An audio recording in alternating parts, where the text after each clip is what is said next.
오늘 본문은 디모데 전서의 말씀으로 이제 바울이 믿음의 아들이라고 칭하는 사람이 있습니다.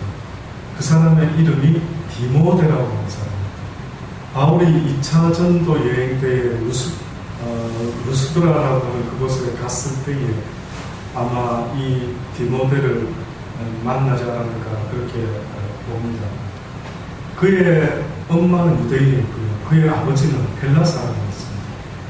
그럼에도 불구하고 그가 아마 바울을 만난 이후부터 줄기차게 바울을 쫓아다니면서 하나님을 배우고 또 그 하나님의 뜻을 이루기 위해서 바울을 도와서 열심으로 동력했던 사람, 이 사람이 아마 디모데였던 것 같습니다. 그래서 바울이 오죽하면은 여러 사람을 상대했겠지만은 유독 믿음의 아들이다라고까지 말할 수 있는 사람이 바로 이 디모데라는 사람입니다. 그래서 오늘 본문의 말씀의 서두에 보면은 인사말의 시작이에요. 우리 구주 하나님과 우리 소망이신 그리스도 예수의 명령을 따라 그 그리스도 예수의 사도된 바울은 믿음 안에서 무엇이 된 참 아들 된 디모데에게 편지하노니 하나님 아버지와 그리스도 예수 우리 주께로부터 은혜와 긍휼과 평강이 내게 있을지어다. 이렇게 인사말을 시작하는 것입니다. 항상 바울의 사도들의 인사말의 공통점을 여러분 아시죠? 항상 누구를 만나도 빌어주는 게 있습니다. 그렇죠? 우리가 보통 크리스찬들이 어느 집에 방문하면 여러분도 보니까 거의 대부분 분들이 다 기도를 하시더라고요. 그러면 예수 안 믿는 사람들이 어느 날 궁금해하더라고요. 도대체 예수쟁이들은 누구 집에 방문하면 얼핏 생각하면 재수없게 가만히 눈 감고 앉아가지고 오자마자 좀 뻘쭘하니 그렇지 못하는 사람 입장에서는 뻘쭘한데 도대체 궁금해하더라고요. 그 무슨 기도합니까? 여러분 무슨 기도하십니까? 오늘 다과 대접이 있다고 합니다. 하나님 맛있는 것으로 나와서 좀 오늘 다과가 풍성한 다과가 나왔으면 물론 기대할 수도 있겠습니다만 여러분은 누군가의 집을 방문할 때에 무엇을 가요? 기도하십니까?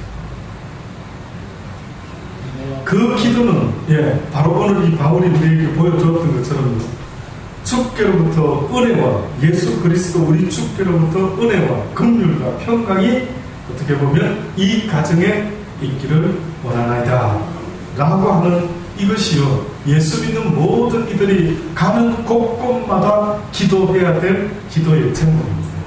바로 예수 그리스도가 오직 주실 수 있는 유일한 것이 있는데 그것이 뜻밖에도 은혜와 긍휼과 평강입니다. 은혜라는 것은 무슨 은혜입니까?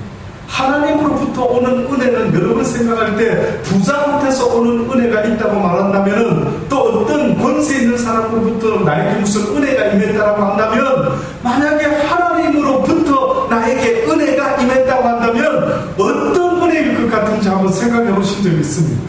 무슨 은혜일 것 같아요? 부자가 나한테 은혜를 베풀었다. 그럼 여러분 대번에 무슨 생각하십니까? 어렵습니까? 어때요? 부자가 나한테 어머나 목사님 구포삼동의 최고 부자가 나한테 은혜를 베풀었습니다. 그럼 제가 그걸 어떻게 이해를 해야 됩니까? 돈을 줬다고 다른 분들은 잘 모르시겠습니다. 최고의 부자가 나한테 은혜를 베풀었다. 그럼 돈 아닐까요? 돈. 그러면 권세진자가 나한테 은혜를 목사님 베풀어 줬어요. 국회의원이 나한테 은혜를 그럼 뭘 것 같습니까? 권력이 힘으로 그 권력과 힘으로 나한테 무슨 은혜를 베풀었을까요?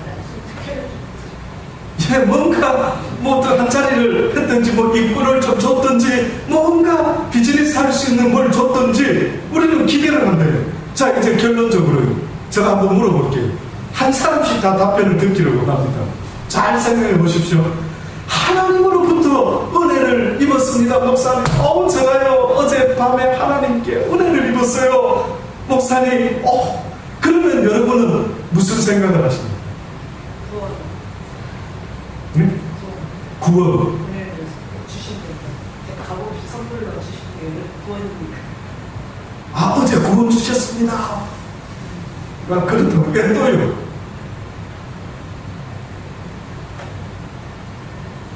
평강을 생각 안 해보셨어요? 그렇게 여러 가지 있을 수 있겠죠. 한번 말씀해 보십시오. 평강도 주셨고. 여러분 평상시 때 주여 주의 은혜가 내게 넘치나이다. 만약에 그렇게 우리는 고백하죠. 그러면 그게 궁극적으로 어떤 의미인 것 같습니까?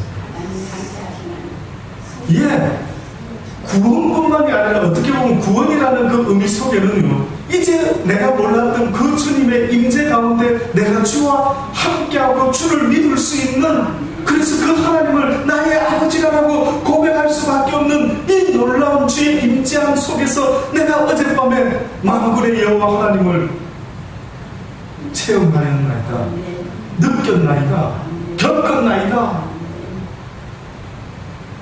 어떻게 보면 하나님이 우리에게 주고자 하는 은혜는 우리 전도사님 말씀을 구원, 근데 그 구원 한마디로 말하기가 너무 좀 부족해서, 그 구원이라는 의미가 그 수많은 세상에 살아가는 사람들이 많은 것을 믿고 의지하고 살아가는데, 어느 순간에 나도 권세진자 부자를 의지하고 바라보고 기대를 했는데 어느 순간에 하나님이 나의 구주가 되심이 믿어지고 고백되어지고 그 구원의 은혜와 임재하심이 내 삶 가운데 느껴지는, 그들은 못 느꼈는데 하나님의 은혜를 느꼈습니다.